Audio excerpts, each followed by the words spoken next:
twashitse ngaha turi abantu bagwaye cyane ariko naho twari turwaye twarigendera twari turwaye rwose.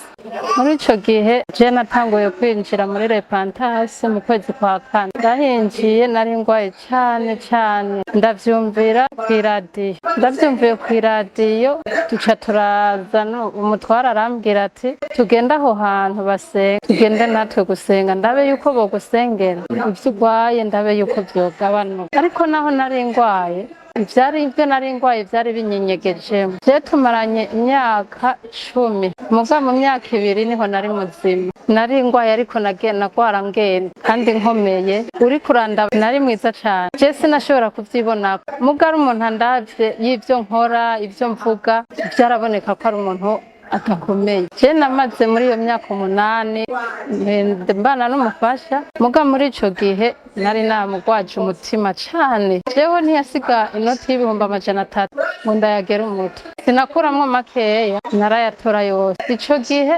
ndayatoye ayasohokana. Nimba nkuyemo nk'ibihumbi 2 ayasigaye sinamenye ingene yagiye. Yagaruka akambaza nta mahera watoye. Muri ico gihe ambajije navuga ko ntigeze ndayabona. Ikintu caza mu rugo ari ikintu co gukuramo amafaranga natera nagitora. Arabibamwe ico gihe yari umuntu yihangana. Mugabo nkabona jewe muri uwo mwanya ndamuravye mu maso nkabona ko ari umuntu yihangana abikomereye. Akambwira tora urushengero wojamwo kugira bagusengera. Ati yo n'umudayimoni uko ndagenda mu masengesho. Ngahagenda ngiye mu masengesho nagenda ntagiye. Hariho urumva ibindi byo hanze naca niyumvira nshitse muri ya masengesho. Nkavyiyumvira ivyo bariko baravuga byose sinavyumva. Ndagumaho ivyo birambamwo mu kwezi kwa 5 rero ndagwara cyane ngwaye cyane nari nibungenze uyu mwana ndagwara ariko nagumye nibaza yuko ari kwa kuntu umuntu bayibungenze bizohera mu nyuma ndibaruka nta kintu na kimwe nigeze subira gukora. Turasenga nyene turagenda tugiye gusenga mugabo siho nari hariho umutima nari mfise w'ubukomezi w'igitarirane. Ndi mwisengero nari umudamu akwije sinangana uko jewe nari munini cyane napima ibiro 90 na ndavuga ati je n'ukuri ibintu nabayemwo ibintu namukoreye ndakumbuye kwegera Imana nyene ikambohora. Gabo naho nabivuga narabimwemerera yaraja ngaha akampanura nyene ngatuza nkumva ko ariko mpanura byo mugabo mu nyuma sinigera arenganye byose byaba biheze muga kabandanya impanura ari zose. Ndavuga ati uyu muntu naramugwaje umutima je ndakumbuye kwihebera Imana kwe tangura nari umuntu anywa inzoga mugabo urumva sinanywa inzoga nyinshi zirenze nashobora kunywa ikiyeri kimwe mugabo nkahamara amasaha 5-6 nicaye kandi kicuzuye nkahagumirirwa nashobora gushika muhira saye kandi akanyugurure urumva ko aba ari ukwihanga nkamusaba imbabazi akiyumvira kunkubita ntahankubita kuko nkubise n'ibindi yaca nyica abavuga ati je ko amaraso yawe bayamparura Imana imbabarire ndakuretse wowe nyene Imana niyo izokunzurira sokama ndagusengera. Ndavuga ati ntaco aha bizoteba bihere Imana yakoze rero. Ndavuga ati aha namaze gutora umurongo ndamubwira ati jewe nshaka gukira urabikeneye yego ngo ni bwa bubeshe kuko namubesha kenshi ico ndamubeshemo yaca kintora kuko sibwo nyene. Ndavuga ati sindakubeshe je ndakeneye gukizwa ndabe yuko nokira umudayimoni ndimwe nanje umvemwe mbone yuko ndomuntu atego.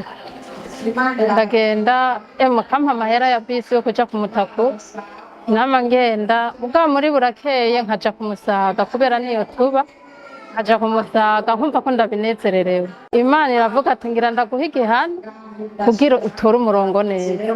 Nditonda ndagwara hamwe atani ibiro 15 nkima ngiye ku munzane nta n'ibiro 15 byari byoroshe mugaya n'Imana yari kwirangarura nivyo niyumvire ndasenga bakaza baransengera mugabo kumusaga bansengeye sinumva ivyo nshaka ko bansengera arivyo bansengera mugabo ngiye kumutagura nkavayo nakomeye neza nkumva ko bangukiwe kandi ndyohewe. Subiye kumusaga ngiye ngo bansengere nkumva umenga nta na kimwe bakuyeko.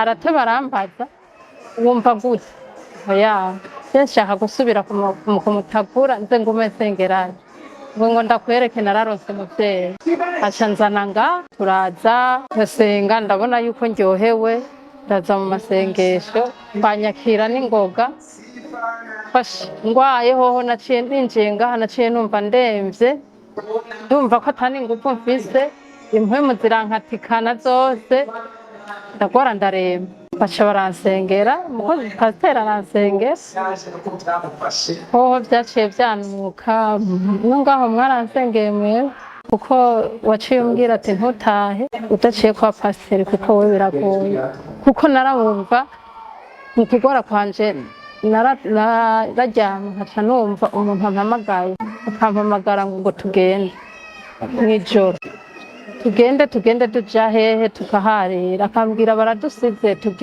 tugenda niki agaca anyereka inka ngo niyo tugirako tugaharira nkavuga ati niwijane jewe aho sinjana nta n'umunsi n'umwe ndurira ico kintu nohava nca mpera bigaca binkubita bikankubita nkavyuka umubiri wose nababaye muga nkatinya kubibwira umutware wanje ndabiguma mwuko mu nyuma narabikubariye cumbwira ngo ngende kwa pasiteri ndabimwiganira ndabimubwira nawe nyene aca avyumviraho aramubaza ivyo yari vyabikubwire ateka ntavyo yari bwambwire aranankarira ati wagize nabi wari kuba waranakize kera mu nyuma ivyo birahagarara aho bansengeye ivyo vyo kuntwara vyaciye bihagarara ubu vyaciye bintora binjana ahantu kunyugarana muri toilette mugabo ku binogo bitonze umurongo bikanyereka ngo ahantu nokwigwa ngo banyugaranire ngo kuko ivyo nabambwiye mvuga vyarangera ahantu nokwigwa kuko vyagiye birarutana ivyo binogo birambwira ati aha niho ikinogo kinini guma hanyene waraturenganije uravuga yuko ivyo twakubujije kuvuga waciye ubivuga aha niho tuzoguhanira